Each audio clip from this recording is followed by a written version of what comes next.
Oi, gente, tudo bem com vocês? Como vocês estão? Tá frio, esfriou. Por isso que eu tô parecendo uma doidinha aqui. De pijama por baixo aí.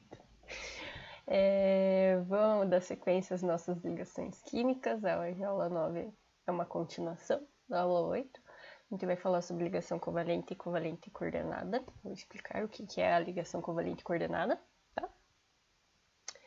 Então, deixa eu fazer a transiçãozinha aqui, que eu sempre esqueço, ir lá pra baixo, ficar ali embaixinho. E cadê a aula? Vamos lá. Eu pulei? Não. Então vamos lá. Ligação covalente, o que é? Então vamos lembrar, ligação iônica envolvia sempre um metal e um ametal ou metal hidrogênio. Ligação metálica era entre metais, e na ligação covalente não vai entrar metal nenhum, ou seja, vai ser entre o quê?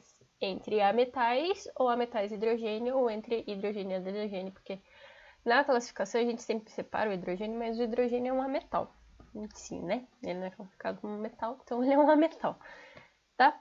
Então a ligação covalente sempre vai ser entre ametais. Por que é sempre ametais? Ametais é lá a partir do grupo 14. A partir do grupo 14 até o grupo 17, todos eles têm a tendência de querer ganhar muitos elétrons. Então, tá todo mundo querendo ganhar. Ninguém quer perder. O que eles vão fazer? Eles vão compartilhar elétrons. Então, na ligação covalente, o que acontece não é uma doação, não é uma nuvem de elétrons, é um compartilhamento. Um compartilhamento de elétrons. Então, eles vão compartilhar os elétrons da última camada deles para ficar estável, assim como as outras ligações, e ter a configuração do gás nobre. Aqui eu coloquei o exemplo, o carbono, que é lá do grupo 14, ele tem 4 elétrons na última camada. O nosso hidrogêniozinho, que tem um elétron só em todo o elétron dele, todo o átomo dele, elétron. Então, o carbono tem 4 elétrons na última camada, certo? Ele vai querer fazer quantas ligações para ficar estável com 8? Para atingir o octeto, ele precisa de mais 4 elétrons, certo? Ele tem 4 mais 4, fechou 8. Então, o que ele vai fazer? Ele faz uma ligação lá com o hidrogênio. Meu mouse. Eu pego esse negócio amarelo que não dá para enxergar. Então, aqui eles estão compartilhando, ou seja, esse hidrogênio aqui, lembra lá que é uma das exceções? Ele tem um elétron só, ele não vai querer perder. Ele até tem a tendência a perder, mas ele não vai querer perder. Ele fica estável com 2, é uma das exceções. O hélio, o lítio e o hidrogênio fica estável com 2 elétrons. Então, o hidrogênio aqui fez uma ligação, ficou estável, compartilhou. Então, aquele elétron que era do hidrogênio, agora é do hidrogênio e do carbono, e o elétron que era do carbono, agora é do carbono e do hidrogênio. Então, eles estão compartilhando os eletrinhos deles. E daí? O hidrogênio ficou estável, o carbono ficou? Não, o carbono está com 5 agora, faltam 3 ainda. Então, ele vai achar mais um amiguinho hidrogênio, que também vai ficar estável com 2. Agora, meu carbono aqui está formando um Mickey de ladinho. E está com quantos? Tinha 4, ficou com 6. Então, agora, ele está com 6 elétrons. Ficou estável ainda? Ainda não. Chama mais o hidrogênio lá. Ficou estável? O hidrogênio ficou, esse outro hidrogênio ficou. O carbono está quase. Chama o último hidrogênio, o nosso CH4, que é o metano, o gás metano. Fez mais uma ligaçãozinha, agora todos os hidrogênios e o carbono também está estável. O carbono tinha 4, agora tem mais 4 elétrons compartilhados. Então, isso que acontece. A última camada dele vai ser compartilhada. É como se eles se entrelaçassem essas camadas e esses elétrons vão percorrer pelos 2 átomos. Entendendo? Isso que é o compartilhamento de elétrons. Como se eles estivessem dando as mãos, brincando de ciranda, e todo professor de química vai me bater quando eu falo isso. É uma associação bem bizarra que a gente faz às vezes. Bem tonga mesmo. Tá. Quais são as representações? Lembra que eu falei da fórmula eletrônica e da fórmula molecular para vocês quando a gente falou de ligação iônica? Na ligação covalente vai aparecer mais uma, que não existia antes, só existe para ligação covalente. A fórmula eletrônica continua sendo a mesma coisa aqui. Deixa eu trocar de cor, porque essa cor aqui não dá para enxergar. Cadê? Caneta aqui. Melhorou muita coisa, Carolina. A fórmula eletrônica, o que eu vou fazer? Vou representar os elétrons, sempre da última camada. Então, aqui o hidrogênio tem 1, o flúor tem 7, representa os 7 elétrons, um elétron do hidrogênio. Agora, não mais um vai ganhar, o outro perder, igual lá na iônica. Os dois querem ganhar aqui. Então, eles vão compartilhar. Esse compartilhamento de elétrons a gente representa circulando o par de elétrons, tá? O O2 aqui, por exemplo, os dois querem ganhar hidrogênio por ganhar 2 elétrons. Então, esse oxigênio tem 6, esse oxigênio tem 6, eles vão compartilhar 2 elétrons e vão ficar com 8. Então, esse tinha 6, mais 2 desse aqui, 8. Esse tinha 6, mais 2 desse aqui, 8 também. Então, eles fizeram o compartilhamento. Então, sempre que eu for representar o compartilhamento, eu vou circular os parzinhos de elétrons que eles estão compartilhando. Então, essa é a representação que a gente chama de fórmula eletrônica ou fórmula de Lewis. L-E-W-I, igual da calça, é Lewis lá, tá? Mesma coisa, isso que a gente chama de Lewis, que é uma pessoa, tá? Não é a calça. Aí, qual que é a outra representação que existe só para ligação covalente? É a fórmula estrutural, que é a estrutura da minha molécula. Lá na ligação iônica, lembra que eles fazem um retículo cristalino? Então, não tenho como representar estruturalmente. Quer dizer, tem, mas é um sólido cristalino, é um monte de átomozinhos um do lado do outro. Na ligação covalente, não. Eu vou ter só eles perdidinhos ali, e entre esses elementos vai ter uma interação intermolecular, que a gente vai ver lá na sequência. Entre eles vai ter interação, mas em si são só as molequinhas separadas. Então, a molécula de ácido fluorídrico, que é o HF, é só isso aqui. Ela vai interagir com outro HF por interações, não vai ser igual o composto iônico que faz aquele retículo bonitão lá. É que a ligação covalente é uma ligação mais fraca que a iônica, tá? Porque ele tem essa interação que não é entre cargas tão forte quanto a iônica, que tem a força coulombólica de Coulomb, tá?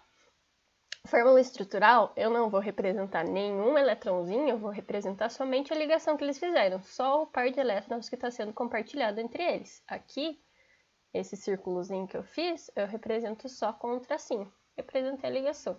Hidrogênio precisa de uma, flúor precisa de uma ligação entre os dois, fechou.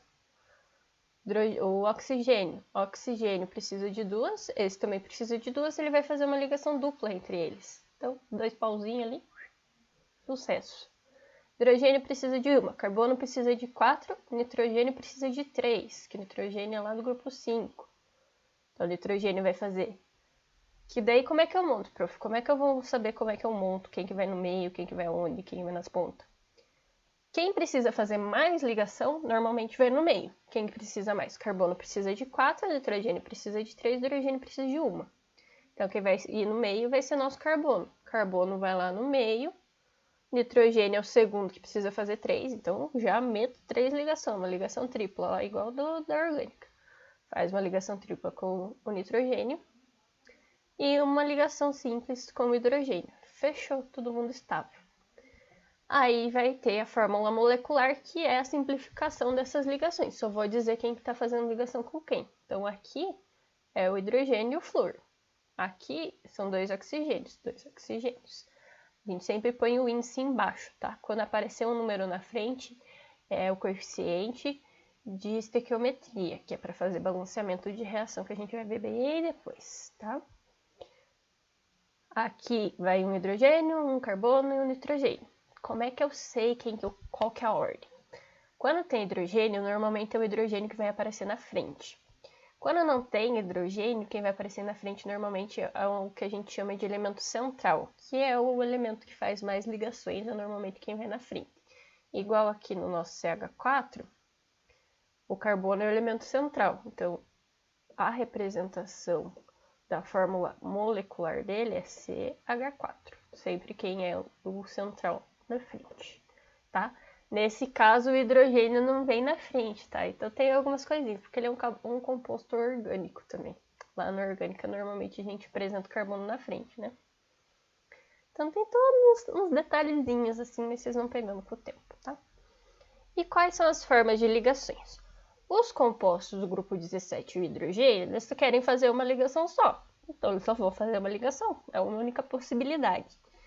Os compostos do grupo 16 precisam de 2 elétrons. Então, eles vão ter que fazer 2 ligações. Eles podem fazer 2 ligações simples ou uma ligação dupla, que eles vão estar realizando 2 ligações. Então, tem 2 formas de fazer ligações. Os compostos lá do grupo 15, eles precisam de 3 elétrons. Eles têm 5, eles precisam de mais 3 para ficar com 8. Então, eles podem fazer o quê? 3 ligações simples, ou pode ser uma dupla e uma simples, ou pode ser uma tripla. Então, o grupo 15, que precisa de 3 elétrons, tem 3 formas de fazer ligação. Vai ser mais ou menos isso, tirando o grupo 14. Lá no grupo... Ah, tá faltando um aqui, Carolina. Olha só, viu? Esqueci de pôr na apostila de vocês. Anotem aí. Grupo 14. Grupo 14 precisa fazer 4 ligações. Eles vão ter 4 formas de fazer essas 4 ligações. Eles podem fazer 4 ligações simples, podem fazer uma dupla e 2 simples, podem fazer 2 duplas e podem fazer, anotem aí embaixinho, uma tripla e uma simples. Olha só que cabeção. Esqueci dessa daqui. A cabeçuda aqui colocou a cabeça na frente, né? Então, eu vou colocar aqui no cantinho. Beleza? A gente só percebe os erros quando a gente vai dar aula mesmo. A hora que tá fazendo a apostila, a correria, misericórdia. Tá bom?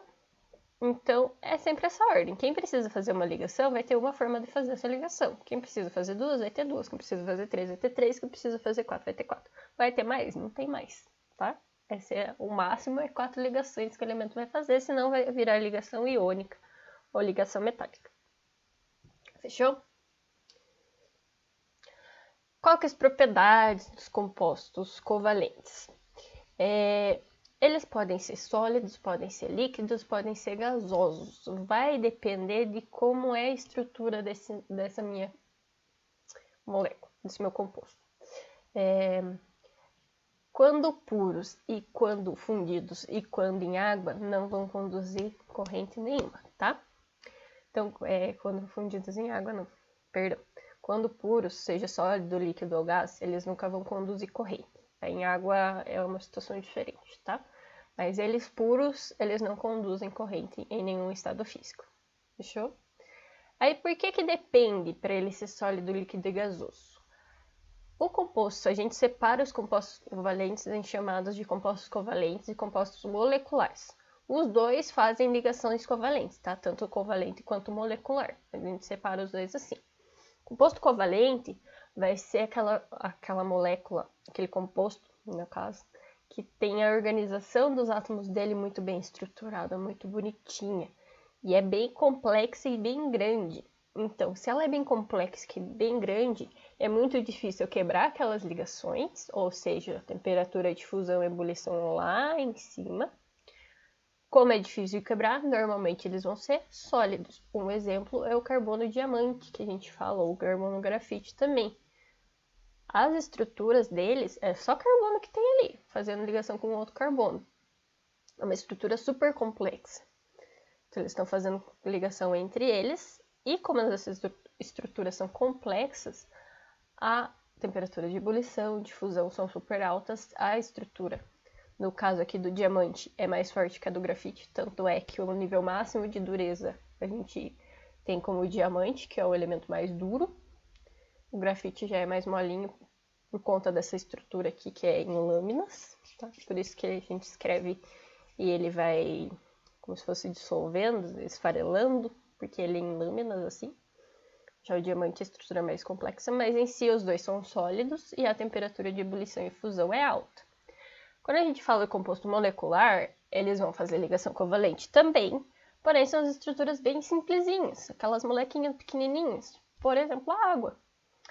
Ponto de ebulição e fusão vai ser mais baixo, porque a estrutura é bem mais simples, eu consigo quebrar essas ligações mais facilmente, e geralmente vai ser líquido ou gasoso.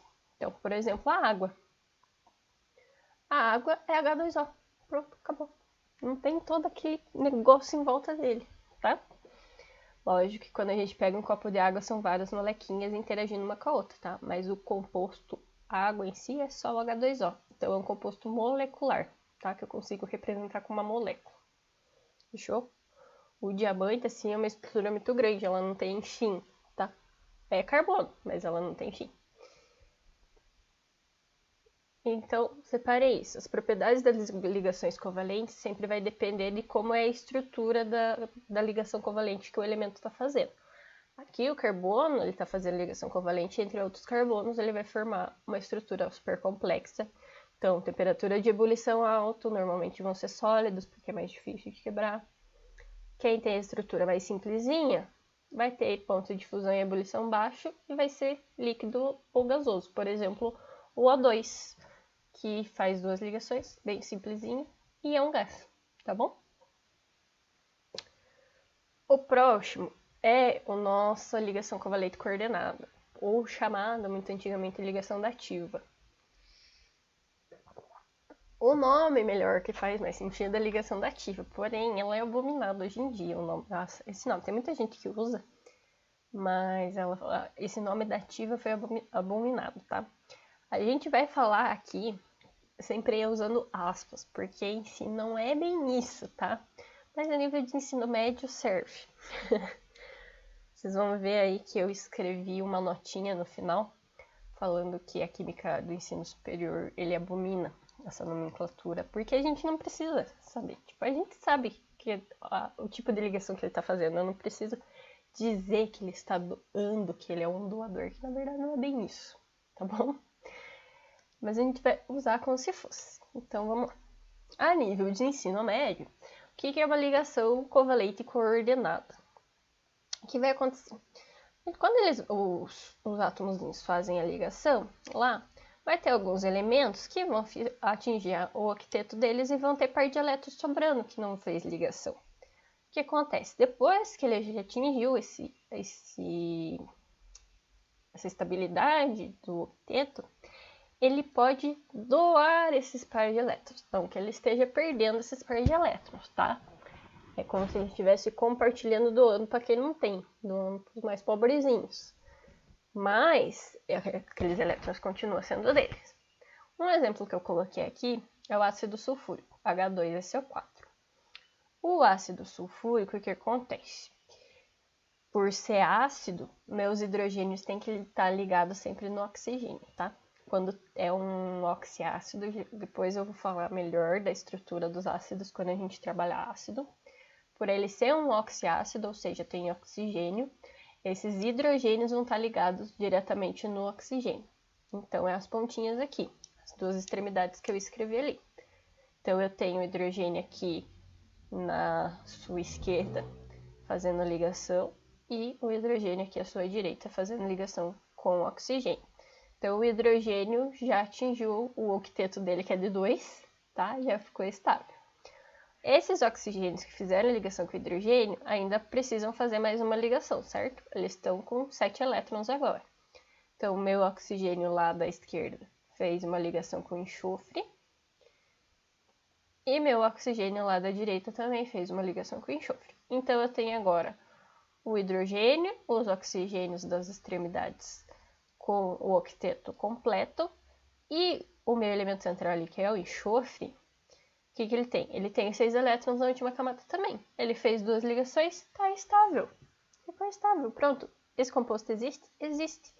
Que é o nosso ácido hipossulfuroso, tá? Que é o H2SO2. É o hipossulfuroso. Isso, é isso.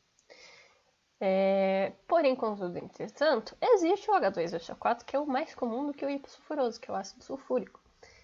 E o que acontece no H2SO4? O enxofre aqui no meio, ele já atingiu o octeto. Só que o que acontece? Ele tem par de elétrons sobrando, assim como os oxigênios, tá, gente? Ele tem par de elétrons sobrando. Então, ele pode fazer o quê? Ele pode doar esses elétrons, ele pode emprestar. Ele vai falar, ó, tá sobrando aqui, que você quiser chegar mais, a gente compartilha mais um. Então, ele vai compartilhar esses elétronzinhos aqui, a gente escrevia muito tempo atrás na forma de setas, tá? A seta quer dizer que ele está emprestando esse par de elétrons. Tá? Então, só para vocês saberem que ele está emprestando. Então, chega mais pertinho e a gente compartilha mais um parzinho de elétron, mas ele não está compartilhando, é como se ele estivesse emprestando, tá? Então, ele empresta um aqui para esse oxigênio, empresta um par de elétrons para o outro oxigênio e fechou nosso H2SO4. Como é que eu represento isso aqui, gente? Esse par de elétrons, que é da ligação coordenada, ligação dativa, presta atenção que eu estou usando muito aspas, tá? Ela é o quê? A gente representa como uma ligação dupla. Tem um lugar que representa como uma ligação simples, tá? Mas o mais comum é a ligação dupla. E daí varia de autor, daí tem todo um rolê. Toda uma hipocrisia química. Hipocrisia? Hipocrisia não, burocracia. Aquela que não sabe o que tá falando. É toda uma burocracia autoral química. Então, sempre que vocês virem, como é que eu vou saber se ele está fazendo ligação covalente coordenada? Vocês vão olhar. O enxofre lá está fazendo muito mais ligação do que ele precisa. Então, obviamente, alguma dessas ligações vai ser uma ligação coordenada, tá? No caso aqui, é a representação das ligações duplas. Por quê? Porque quem vai estabilizar antes são as hidroxilas, aqui são os HOs, tá? Entenderam? Ficou meio confuso, mas acho que deu para entender, né? É sempre par de elétron que está sobrando que ele vai emprestar para o outro elemento que precisa ficar estável. Ele consegue ser estável sem esses dois oxigênios, mas ele consegue ser estável também fazendo uma ligação com esses dois oxigênios. Essa estabilidade a gente consegue calcular com a carga formal. Eu não coloquei para vocês porque talvez no final da apostila tenha até posto, eu já até me esqueci. Eu normalmente falo com quem vai fazer segunda fase, porque às vezes só aparece para quem vai fazer segunda fase. E olhe lá, porque faz muito tempo que não aparece.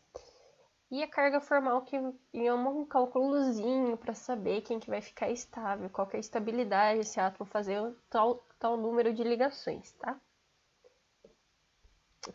Na ligação covalente coordenada, o comportamento é igual da ligação covalente, tá? Mesma coisa que ligação covalente, só que ela vai ser coordenada porque ela não vai estar ela vai estar compartilhando alguns elétrons e outros não. Aqueles pares livres vai me dizer quantas ligações coordenadas ela pode fazer. Então, o grupo 17 faz uma ligação, sobra 3 parzinhos de elétron. Então, ele pode fazer 3 ligações coordenadas. O grupo 16, ele tem 6 elétrons, ele vai compartilhar 2, vai sobrar 2 parzinhos de elétrons. Então, ele vai fazer 2 ligações coordenadas. O grupo 15, ele tem 5, ele precisa fazer 3 covalentes normais. Então, fez 3, sobrou um par de elétrons. Então, ele pode fazer uma ligação covalente coordenada. E no grupo 14, como ele tem 4 elétrons, ele vai compartilhar os 4, não vai ter esse par de elétrons sobrando, então não tem ligação covalente coordenada, tá? Então, o grupo 14 não faz ligação coordenada.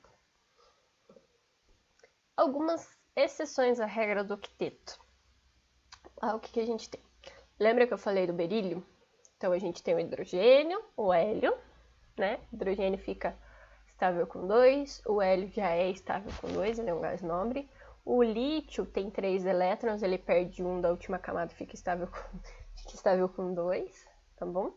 E tem algumas outras exceções, eu vou citar algumas aqui, que tá aí na apostila de vocês. O berílio é do grupo 2, e ele não vai fazer ligação iônica, ele não vai perder esses pares de elétrons, ele vai ficar estável com 4, ele vai fazer ligação covalente e compartilhar. Aqui o flúor tinha 7, pegou mais um do berílio. Isso daqui é a ligação covalente, tá? Aqui também. Então, o berílio tinha 2, compartilhou 2, um de cada flúor, ficou estável com 4. O boro, ele é do grupo 13, ele tem 3, mas também não vai fazer ligação iônica, apesar da maioria do grupo dele fazer. Lembra que ele é o único diferente? O que ele vai fazer? Ele vai fazer ligação covalente também e vai fazer 3 ligações covalentes. Então, ele vai ficar estável com 6 elétrons. Ele faz 3 ligações covalentes aqui. Que tá de um jeito diferente, gente, de ladinho, mas é certo também, tá? O fósforo e enxofre. O fósforo é lá do grupo 15, do grupo 5. Ele tem 5 elétrons na última camada. Repara ali que em volta dele tem 10 elétrons em volta dele. O enxofre também. O enxofre é lá do grupo 6. Ele precisa só fazer 2 ligações. Aqui, em volta do enxofre, tem... Deixa eu contar porque eu contei errado. Tem 12 elétrons em volta dele. O que acontece com esses elementos? Eles expandem ao octeto. No caso do berílio e boro, eles têm menos elétrons do que o octeto. O fósforo e o enxofre, eles expandem o octeto, eles conseguem formar compostos estáveis por conta do que a gente chama de hibridização. Eles têm, lembra aqueles orbitaizinhos, as caixinhas que a gente falou lá na distribuição eletrônica? Então, eles vão ter alguns orbitais desses vazios, então eles conseguem realocar esses elétrons para fazer mais ligações, tá? Então, são alguns exemplinhos. Isso aqui precisa saber a primeira fase. Interessante você ter uma noção, mas você não precisa saber representar nem nada. A segunda fase já é mais interessante vocês entenderem melhor. Aí a gente pega lá na frente, tá? Outro composto muito comum é o oxigênio e o nitrogênio, de fazerem expansão de octeto, tá? O NO, o que ele faz? Ele faz uma ligação dupla. Aqui, fechou, fez 2, o oxigênio está estável. O nitrogênio não está estável, é como se esse oxigênio aqui fizesse uma ligação dativa aqui. Como se fosse. Dativa não, coordenada, Caroline. Então, quando a gente representa a estrutural do NO, é uma ligação tripla. É assim. Beleza? Aqui, mesma coisa. Aqui, o nitrogênio vai fazer uma dupla. Aqui, esse oxigênio da ponta vai ficar estável. Meu nitrogênio não ficou, ele tá com 7. Ele vai como se fosse receber mais um. Ah, aqui ele tá fazendo uma ligação também. Tá fazendo uma ligação. É que tá de lado. Tá ruim de ver. Um elétron é do oxigênio, um é do nitrogênio, tá, gente? Que ele tem 5. Não, burra, tô viajando. Aqui é uma ligação dativa. O nitrogênio tem 5. Tem 5 elétrons aqui que são do nitrogênio. Então ele fez 2, esse oxigênio ficou estável.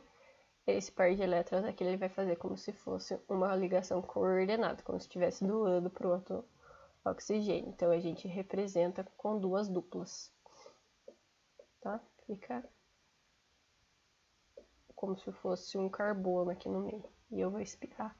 Vocês me perdoem. A Renita tá triste. E aqui, olha só. O cloro, ele precisa fazer só uma ligação. Então, o que ele vai fazer? Aqui ele não vai fazer ligação com valente nenhuma. São 2 dativas. Ativa não, coordenada, coordenada, coordenada. De novo, cabeção na frente, tá? Tem um par de elétrons ali do oxigênio embaixo, tá, galera? Tá? São 2 ligações coordenadas. Então, a gente representa o clorinho fazendo 2 ligações duplas também. Fechou? Estranho, né? Diferente, mas existe. São algumas exceçõezinhas. Eu peguei o exercício resolvido aqui. Eu vou fazer a letra A, a letra B, a letra D, eu acho, com vocês. Bem rapidinho. Só para explicar mais ou menos o que acontece. Então, lá ele fala baseado nos elementos, na posição dos elementos da tabela periódica. Então, vocês teriam que pegar a tabela periódica para resolver ela. Preveja a fórmula do composto químico formado pelos seguintes pares de elementos químicos. Então, o primeiro é o carbono e o bromo. Carbono é lá do grupo 14, então ele vai ter 4 elétrons na última camada. O bromo é lá do grupo 17, então ele vai ter 7 elétrons na última camada. Bromo tem 17, precisa de 1. Carbono tem 4, precisa de mais 4, certo? Então, fez uma ligação, esse bromo ficou estável. Carbono ainda não. Vai pegar mais um brominho lá. Fez a ligação, bromo ficou estável, carbono ainda não. Carbono está com 6 agora. Pegou mais um brominho. Fez mais uma ligação covalente, bromo ficou estável com 8, carbono ainda não, precisa de mais um. Vai chamar mais um brominho, vai fazer a ligação covalente, o bromo ficou estável e o carbono ficou instável. Então, a nossa fórmula mol do composto entre carbono e bromo aqui vai ser CBr4. Tetrabrometo de carbono. Tetra de 4, brometo de bromo e carbono. Fechou? Magnésio e cloro. Magnésio é um metal lá do grupo 2. Cloro é uma metal lá do grupo 17. Eles vão fazer ligação covalente? Não. Porque um gosta de perder, o outro gosta de ganhar. Então eles vão fazer ligação iônica. O magnésio gosta de perder, porque ele só tem 2 elétrons. O cloro tem 7, ele gosta de ganhar. Então o que vai fazer? O magnésio vai doar um elétron desse pro cloro, porque o cloro só precisa de um, certo? Então doou um eletrinho para esse cloro. Ficou estável? O cloro ficou. O magnésio ainda precisa perder mais um. Então, ele vai chamar outro clorinho e vai doar o outro cloro dele. Então, qual que é o composto formado aqui? É o MgCl2, que está fazendo ligação iônica, não covalente, tá? Isso que tem que cuidar, por isso que tinha que ver a posição deles na tabela periódica. O magnésio é lá do grupo 2, não 12. Então, ele vai fazer o quê? Vai fazer a ligação iônica. Tá? Então, esse composto é um composto iônico. O nosso da letra A é um composto covalente, ou da letra B é um composto iônico. O seguinte que eu peguei é da letra D mesmo. Nitrogênio. Nitrogênio é do grupo 15. Então, ele precisa fazer 3 elétrons. Nitrogênio só faz ligação covalente. O cloro. O cloro é do grupo 17. Ele também quer ganhar. Então, vai ser a ligação covalente que eles vão fazer um com o outro, porque os dois querem ganhar. O que ele vai fazer? O nitrogênio precisa de 3 e o cloro de 1. Então, quem vai ser meu central? O nitrogênio, que precisa de 3, certo? É ele que vai fazer mais ligação. Então, ele vai chamar um clorinho, fez uma ligação covalente, cloro ficou com 8, nitrogênio ficou com 6. Chama outro cloro lá, faz a ligação covalente, cloro ficou estável com 8, nitrogênio agora está com 7. Chama mais outro cloro, faz a ligação covalente, o cloro ficou estável com 8 e agora o nitrogênio está estável com 8. Então, o meu composto formado é o tricloreto de nitrogênio, que é o NCl3. Não que exista isso aqui, mas seria mais ou menos esse o nome desse composto. Sempre tem umas hipóteses aí, tá? Fechou? Tem o trifluoreto de nitrogênio, Aí tem alguns ali para vocês fazerem. Eu fiz esses rapidinho só para vocês terem uma ideia de como eu ia fazer. Só observar, lá na letra C tem um metal também, tá? Então não vai fazer ligação covalente. Na letra E e na letra F eu tenho só gente que quer ganhar elétrons, então eles vão fazer ligação covalente. Fechou? Beleza? Era isso minha aulinha. Eu acho que é isso. É isso. Tá bom, gente? Espero que vocês tenham entendido. A ligação covalente eu tinha falado que era um pouquinho mais complexa, mas é por causa da coordenada, tá? Não que ela seja mais complexa em si. Boa semana pra você, bom final de semana pra vocês, né? Que é sempre na sexta, minhas aulas agora. E até a próxima aula, que a gente vai começar com polaridade e geometria. É bem legal. Eu acho bem legal pra nós. Tá bom? Tchau, fui.